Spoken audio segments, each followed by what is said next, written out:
Boom! Welcome back, everybody, to another episode of Fabiano's Masterclass. In today's episode, we're going to be following a game from the European Team Championship that's being held in Batumi, Georgia. And this is a game, a very exciting game, I might add, between Luca Moroni, who is about 30 years of age, if I'm not mistaken, maybe a bit younger than that, and a very young prospect with the black pieces, Maurizzi MarcAndria from France. A very strong player, about 26-20 at the moment. I think he's only 17 or 18 years of age. Extremely promising player coming from France. And this was a fun one. Fabiano, take it away.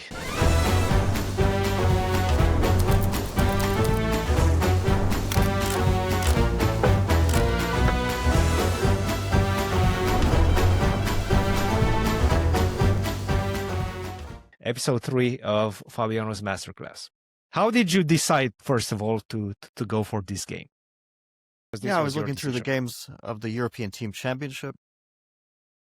You know, I still do follow the Italian team, how they're doing. This was Italy versus France. France without some of their strongest players, but still quite a reasonable team. And obviously Maurizzi is one of the young talents in the world. So they quickly went into a King's Indian. So this is why you wanted to do it, because you're a King's Indian aficionado nowadays. No, actually, one of the reasons why, without spoiling the game, was that it looked like a model game and then something unexpected happened. Okay, perfect. So we'll have a look. So quickly went to the King's Indian, and Moroni played a modern line, h3, castle, bishop to e3. The point of h3 is that now there's no knight g4. I've played this line many times myself. With white, for example, against Alireza Firouzja, Tata Steel 2020. And here Maurizzi played a rare move, c6. Now, rare, but not a bad move. The point is that very often you play e5 next with black, and then after d5 you could trade the pawns on d5. And that exchange maybe helps black in some versions, maybe lessens the space advantage that white has and the effects of that a little bit. White played very ambitiously. g4, which is typical. h3 prepares g4, you're just taking all the space in the world. Bishop g2, f4, you're trying to get everything going. And now Maurizzi played something I think was preparation, very unusual, queen to a5.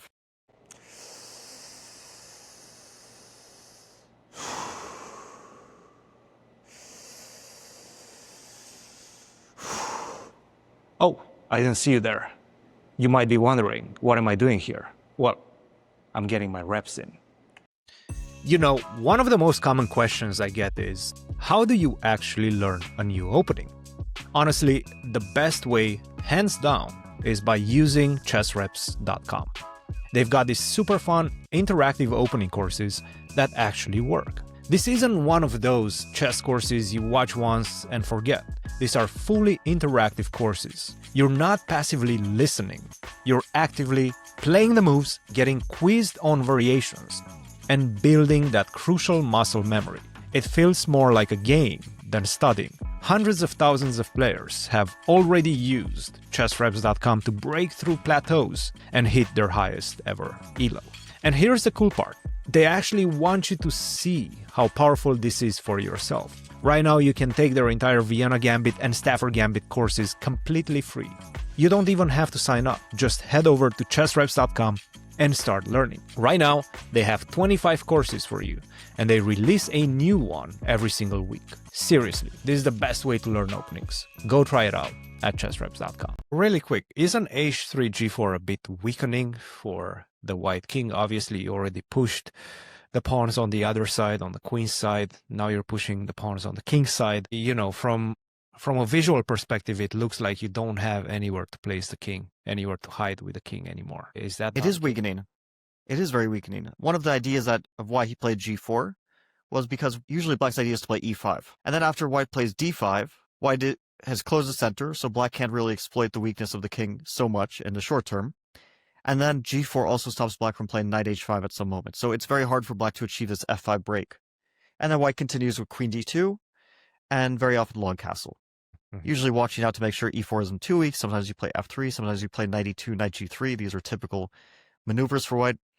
And of course, black is not necessarily doing badly here. But white has his trumps, space advantage, and long-term potential to attack on the king side with eventually f3, h4, and h5, and so on. Perfect. But Maurizzi prepared something where he avoids the closing of the center. To me, it looks very strange, but sometimes the modern theory has these odd ideas that you can eventually maybe justify with computer analysis. Queen to a5. Karen's knight takes c4. Logically, bishop to g2 was played to stop that threat. And now queen to b4. So I checked a bit with an engine because, okay, it's both in some ways logical. You're trying to win a pawn. You're attacking 2 pawns. On the other hand, normally you can't just go pawn hunting like this, especially when you're down in development, when, black hasn't developed the queenside pieces, when you have no space. And normally you would expect that white can start, maybe breaking the center with e5 after knight e2 and so on. And also the engine, as you see, the chess.com engine, also the engine I'm using on my side here, which is much stronger, doesn't really approve this. My engine shows like 0.5. Mm-hmm. That engine also shows about 0.5. It doesn't approve this because it makes moves like, for example, knight g to e. And you then can take both you take on b2. I can take c4. Yeah, for some reason you should take the one on b2. Taking on c4 is very bad. Maybe because the knight on c3 remains a target. Here, just like, it's not even concrete, it's just f4. Knight b7 castle. Basically just says push. Yeah. Yeah, white is just much better. Rook c1, f5, I don't know, something eventually. Things don't work out for black. Yeah. So you take on b2, and then white plays, for example, f4, or white can castle first, or whatever. Black puts a queen on a3. For some reason, instead of knight bd7, black puts the other knight ft7. Mm-hmm. Castle, queen a3, f5, c5, I don't know. It gets a bit nuts. Knight d5 comes, and you kind of expect things to go wrong for black, but somehow they don't. Knight c6, and rook b1, knight b6. It's probably MarcAndria saw in his preparation. Yeah, well, it's an interesting approach because, of course, queen b4 is both highly risky.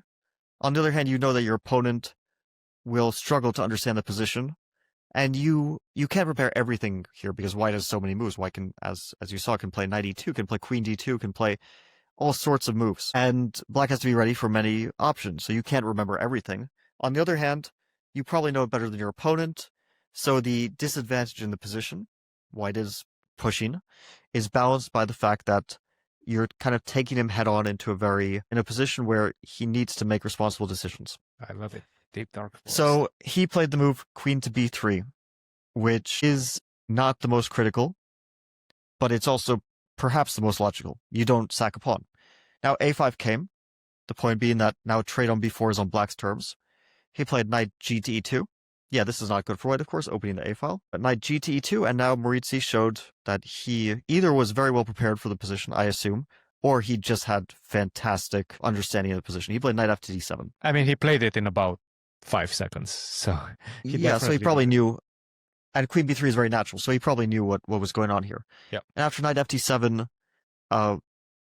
here Moroni made a mistake, but to be honest, things have kind of already gone Maurizzi's way, because white should objectively play a move like queen to d1, which is completely absurd because you just came from there. So you basically just gave up 2 tempi. Nobody plays that.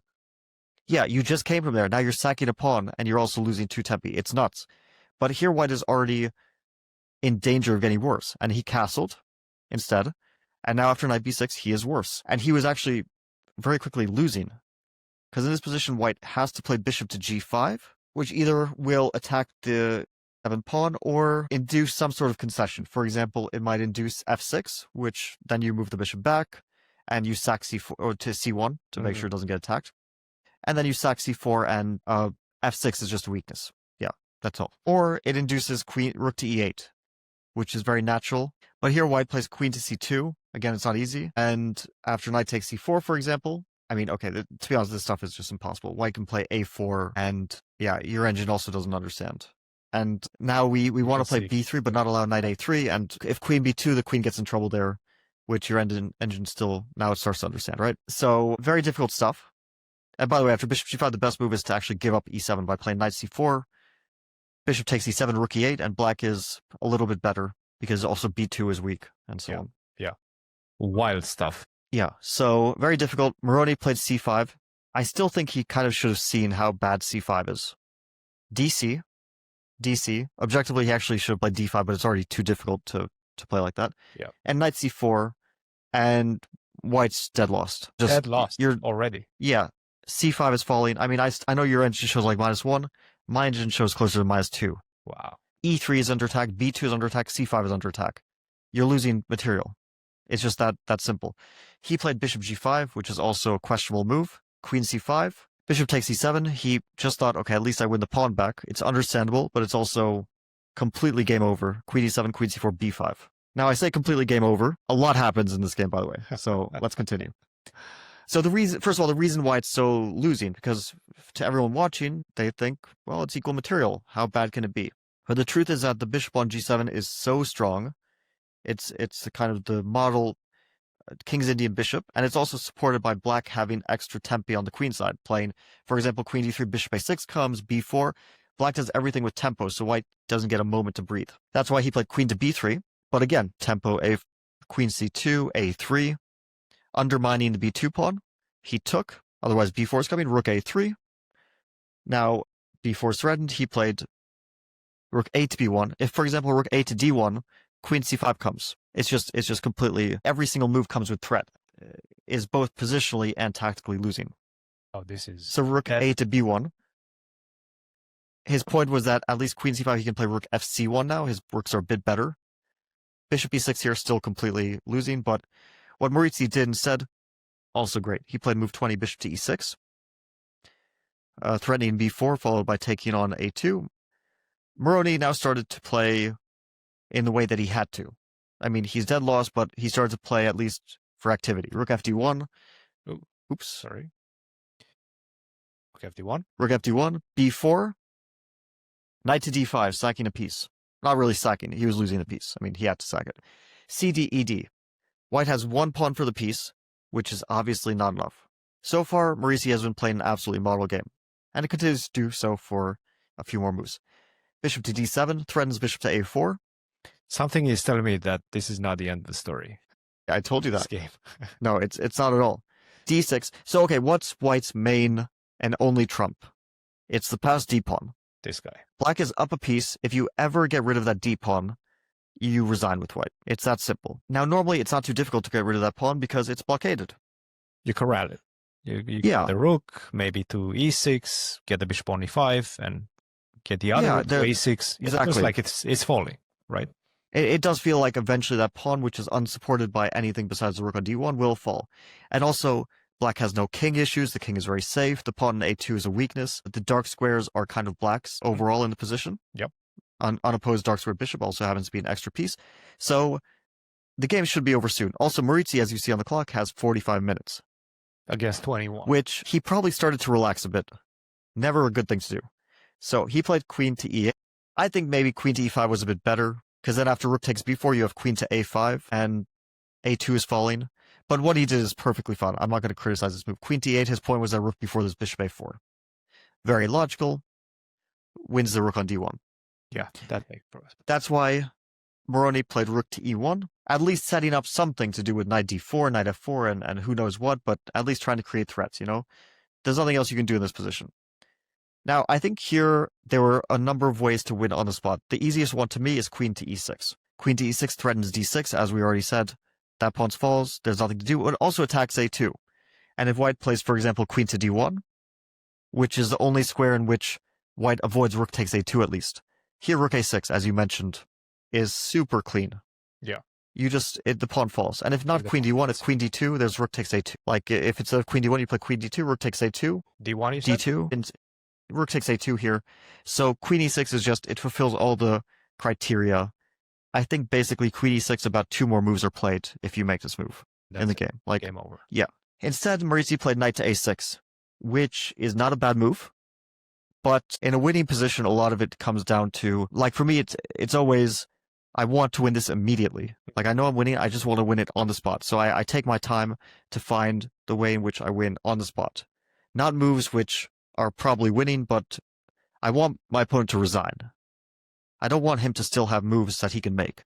I think that's a very good point and a teachable moment, because at this point, Maurizzi basically spent 1 minute and 30 seconds. And there's just simply not enough to assess all the options. Like queen e6 finishes the game, knight a6 you allow your opponent to make some more moves, which is not the goal of the position. Yeah, like it's not a bad moment to spend 10 minutes because, you know, in this position, even if you have 10 minutes left on the clock, you probably win it one way or another. But if you rush, you never know. You could blunder something. You could make it more difficult on yourself. If you spend 10 minutes at this moment, when you have so many different options, and for sure you have many good options, you're probably going to find a really, really nice solution. And queen to e6 is a really nice one. It basically forces resignation. Anyway, knight to a6 allows knight to f4, a little bit of freedom. Queen to b8, attacking d6. So obviously he wasn't concerned about this. And now queen to d1. So still the d6 pawn stays alive. It's the only thing white can be hoping for. And white does have at least a bit of activity connected to rook e7, and maybe connected to either knight d5 or bishop d5, depending on what happens later. Now things, I was like minorly critical before, things actually start to go pretty wrong here. His next move, rook to e8, I'm actually going to be like rather critical of, because if he had played knight to c5 here, if rook to e7, now there's rook to a6, again, same idea. Maybe he wasn't thinking along those lines, but it eliminates the d6 pawn. So after knight c5, white should try to keep the pawn on the board. How do you do that? Maybe you play queen to d5. But now I simply play knight to e6, and I stop both any rook e7 ideas, and I also trade material, which is always a good thing. I won't say always, but almost always a good thing when you're up a piece. And in this case, I think resignation is pretty imminent. But after rook to e8, rook to e7 comes, and you start to see things that could be, like, d7's hanging. If you take on e7, that's a pretty dangerous pass pawn. So you start to see where things could go wrong. The bar already, I mean, it's moving up, right? Especially if you take on e7. Yeah, if you take. So after rook to e7, still, like, a strong engine shows knight c5 is like -4 here. But okay, it's already, you know, f7 is a bit weak. You can be scared. Knight c5, queen d5, you know, you get a little bit scared. I mean, you can... White is getting some their practical chances in this. Yeah, I would start to feel like maybe like a 1% of hope after rook to e7. Right. You know, maybe a bit more than 1%. But definitely, I don't lose this 100 out of 100 times anymore. That's more than I had a move ago. Yeah, for sure. I mean, and that's all you can hope for. You just hope for like something to still play on for. Yeah. Now he played queen to d8, a very logical move. But now queen to e2 happens, so you're not getting rid of that rook anytime soon. And also, the a6 knight is hanging, and white is threatening rook to e1, putting more pressure on e8, and is also threatening bishop to c5. So there are active ideas in this position. And the position is already practically challenging. It's winning for black. For example, you can play this move knight to c7, which is what my engine likes very much. Yes. But you can understand how this move might be a little bit scary to play. He probably didn't even see it. Like, you might just simply not see it. Yeah, you might not even consider it. Also, it does hang b4, so you'd rather keep your pawns and not have to deal with moves where your pieces are hanging. He played rook to a5, which is a good move, and also threatens rook to e5, so it is very logical. And now, by the way, I see your engine starts to say like bishop d5 is good, but it's still winning for black. Right. I mean, a stronger engine still gives like more... It changes. Yeah. It does slowly go up for black. He played rook to d1, which is a good move. And here, I think, is where things start to go really wrong for black. The best way is bishop to f8. And it's a very natural move. I think, like, what would scare you here? If rook takes e8, bishop takes e8, not queen takes e8, because then you actually win the piece with the passed d-pawn. Right. And then white can play knight to d5. Right. So you take with the bishop. Knight to d5. I see ideas of, if you take on d6, I take on e8, queen takes e8, knight f6, and I get something. We're starting to look at some calculation, which I maybe some draws. Maybe some draws happen at that point. Yeah. Here, bishop to a4 is really strong, but okay, there are some checks. There is knight e7. You know, d7 as an idea potentially. Yeah, d7, kind of a surprising move, but I think bishop takes d7. d1, I have queen e8, and I'm winning. Yeah. Surprisingly, all of black's material doesn't help. But this was winning. Bishop to f8. Right. And after bishop f8, if knight to d5, just one other variation to calculate. There's rook takes d5. Very important. But bishop d5 here. Bishop e7, d7, and here queen c8, because the knight on a6 is hanging. You have to play that move. And okay, you get a little bit nervous. Maybe a little bit. Not easy anymore. If you hold your nerve, you still win this. but you can get a bit nervous. Yes. So Maurizzi played knight to b8. I think he was still kind of rushing. Like, I mean, I don't know. So He was his last 23 minutes, spent about 7 minutes on this one, 6 minutes. he was getting nervous, I think. Now bishop d5 happened, and it is objectively difficult to win this position because f7 is just hanging. Yeah. Now the point of his last move, knight b8, was connected to his next move. The correct move, his next move was actually a mistake. The correct move was to play king to h8. Bishop takes f7 is the most logical move for white, and here rook to e5. So now that rook comes across because the bishop no longer controls that square, and here black is winning. But you did sacrifice f7. It's not trivial anymore. Yeah. And instead of bishop f7, white maybe had some other kind of tricky move like queen to e4, which is also losing after rook to f8. But this is not, it's not trivial by any means. You know, Seems even your... Suddenly you need to be extremely precise. Like, why didn't you play, for example, rook to f8 in this position instead of king to h8? Yeah, I guess it's not a bad move either. These are things that you need to sort of assess in a very short amount of time under a lot of pressure. This is a team event. Again, this is added pressure. And especially when the trend is not your friend. Like, you realize you've allowed your opponent to get way too much compensation after you probably were expecting your opponent to resign like 5 moves ago. Yeah, I mean, first of all, great saying. The trend is not your friend. But yeah, you're absolutely right. It's difficult, and it was so easy a few moves ago. It was absolutely zero hope for white, or about as close to zero as you can hope for. And now there is significant hope. I would expect that, you know, out of 10 games, I'm saving at least 3 of them from this position after bishop d5. Yep. Yeah, maybe even more. You know, and there is even a scenario where I win because I have threats. It's no longer, maybe it's like 2% I win, but it's something. And that actually gets in your head a little bit because having safety is very nice psychologically. Maurizzi decided to play in a forcing manner. He took on e7. It's actually the mistake which turns a win into a draw. Now that's why he played knight to b8, because if he had done it on the previous move, then there would have been rook takes d7. You can go back for a sec there. Just to show it's a very simple variation, very easy to calculate. Here you lose queen e8, rook d7. So that's why he played knight to b8. Yep. Yeah, that here makes perfect sense. You try to defend that d7 bishop. So in some way it is logical, because after rook takes e7 and queen to e8, he did get rid of white's rook.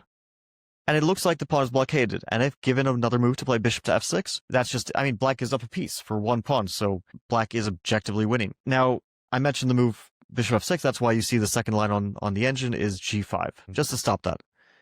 And ironically, even this move, which is not the best, is still really tough for black to win this position because the pawn d7 just sits there. And the bishop on d5 just sits there. And the rook on d1 does, in many variations, threaten to come to d8. You don't have freedom with black's pieces. You had all the freedom in the world, but now you can't move your queen. Your dark square bishop, it has nowhere useful to go. I mean, c3, but it's not that different. You're stuck. You don't move. Yeah, you're stuck. That's why the engine shows knight to a6, because it's the only piece you can actually improve. Yep. But your knight just came from there, so obviously things have gone at least a little bit wrong. Yep. Instead, Moroni made an excellent move, the best move. Bishop takes f7. The point is queen f7, rook d7, very easy to calculate. The pawn e7 does promote, and that's immediate game over. And that's why Maurizzi took with the king, which I do wonder what he was thinking at this moment, because king f7, like, obviously he had to have seen bishop f7 as a possibility. And his king goes to f6. Queen c4, he can't take on e7 because rook e1. Or, sorry, no, not rook e1. But queen takes b4. It's a rook. Rook e1 will actually interpose with rook e5. So queen b4 wins the rook. So he can't do this. So he has to put his king on f6, which, although you're 2 pieces up... You did win another piece in the process. Although you're 2 pieces up, and maybe you don't feel like you're losing, it's scary to put your king on f6. And one blunder and you could also lose this game.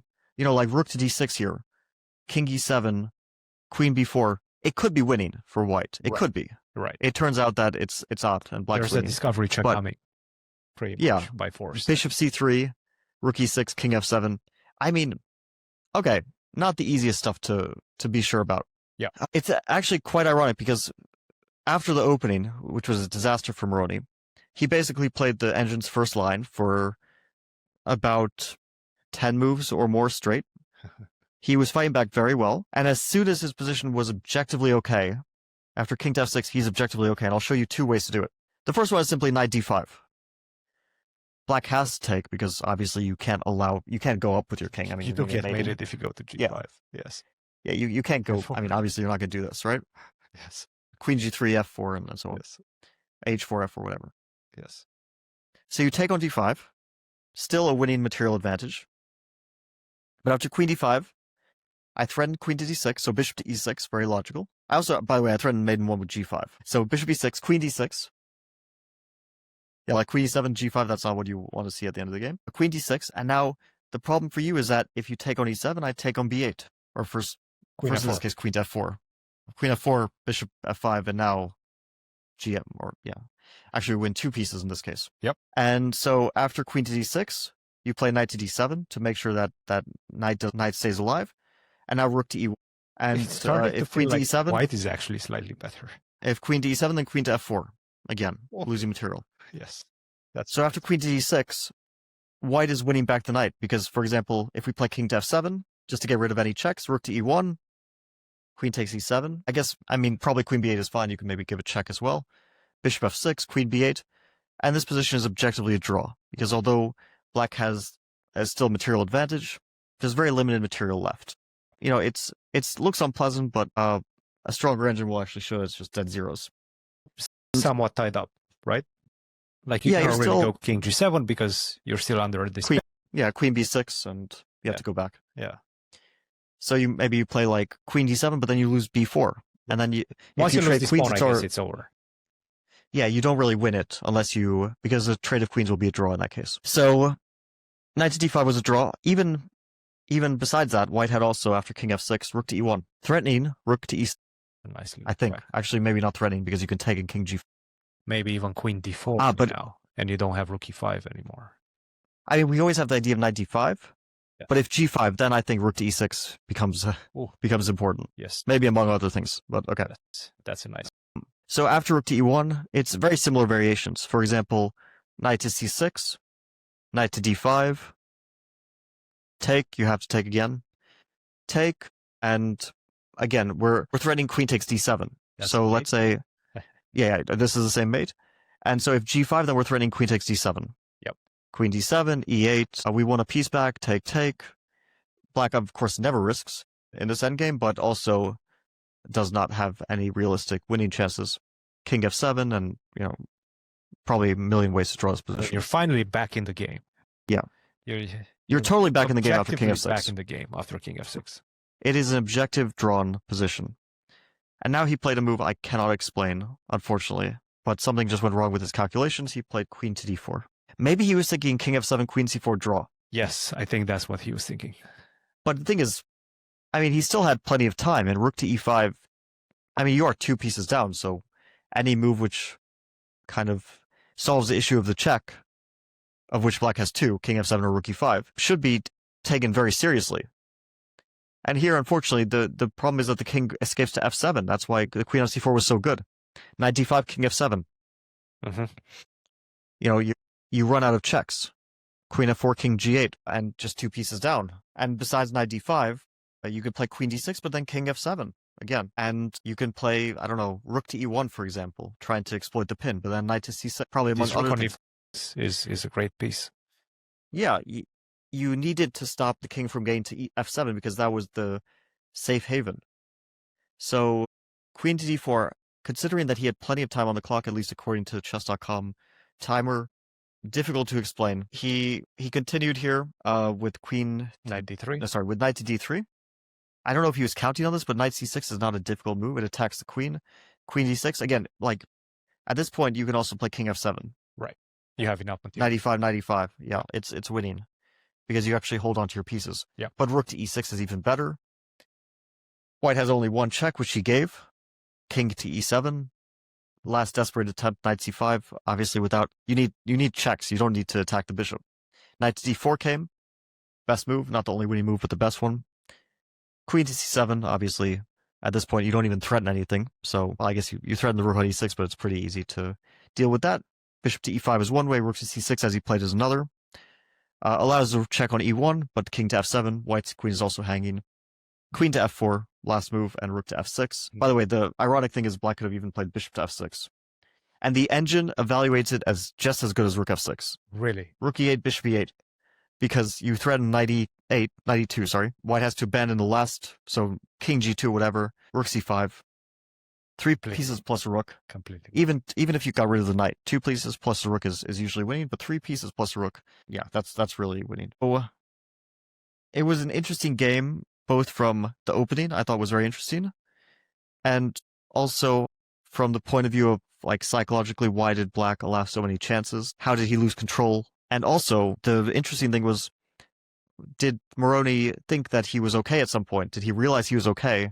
Did he just think he was losing, that's why he didn't find the draw? Did he just miscalculate something? Like, what happened there as well? There are a lot of factors in this game.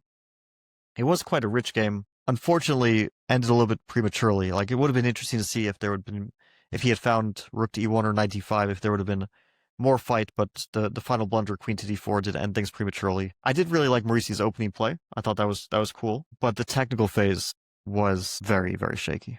Yeah, no, I think it was a great choice. Obviously, also from the angle and the perspective that you have right now with the King's Indian. You've been analyzing a lot of King's Indian. You obviously enjoy this type of ideas, given that it's such a rich opening and you can be creative with it, which Maurizzi was with queen a5, queen b4. I like it as well because I've seen this idea in some Grunfeld lines, actually, and I did see the game live, and it piqued my interest just because of this idea of queen a5, queen b4 also. But it was great to sort of understand why this was so interesting. Yeah, to me it's a new idea.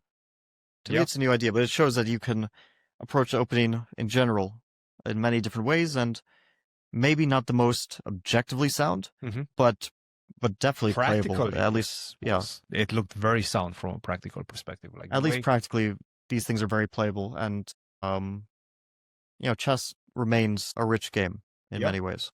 And also, I think it's a great example of you can never relax, because even these most tame positions, which look like you're probably going to finish in a matter of moves, they have some venom left. And as long as your opponent still has one trump in the position, in that case, pawn on d6, he still had something left, some juice in the position. So he had to be careful he wasn't, and he could have paid with the price of a draw, maybe even a loss in some cases. And in fact, France did defeat Italy 2.5 to 1.5. So not winning this one for Maurizzi would have been a team disaster as well. So yeah, it's a close match. Fun one. Yeah, it was.